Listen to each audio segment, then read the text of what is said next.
નમસ્કાર ખેડૂત મિત્રો, જય શ્રી રામ. નવા વિડીયોમાં તમારું સ્વાગત છે. આપણે 1035 DI 39 HPની વાત કરી રહ્યા છીએ. એના અમુક બેઝિક પોઈન્ટ વિશે વાત કરીશું.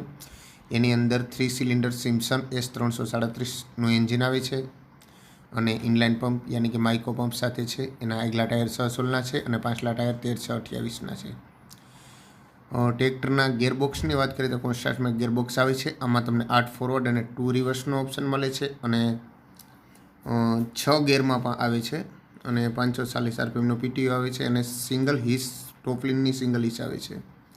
બેક સાઈડની પાવર સ્ટેરિંગની વાત કરીએ તો પાવર સ્ટેરિંગ ડબલ એક્ટિંગ સિલિન્ડરનું પાવર સ્ટેરિંગ આવે છે બંને સાઈડ અને મહાશક્તિ મોડલ છે. અત્યારે 1035માં ઝાઝા મોડલ આવે છે એટલે આપણે કન્ફ્યુઝનમાં મુકાઈ જઈએ. જે આનું 1035નું 35 HPનું જે ટ્રેક્ટર આવે છે એમાં સિમ્પસન S325 જે આપણું જૂનું ને જાણીતું સિમ્પસન એન્જિન છે એ આવે છે. તમને કયું એન્જિન સારું આવે છે એના વિશે કમેન્ટ કરીને બતાવજો. વિડીયો સારો લાગ્યો હોય તો વિડીયોને લાઇક કરજો, ચેનલને સબસ્ક્રાઈબ કરજો.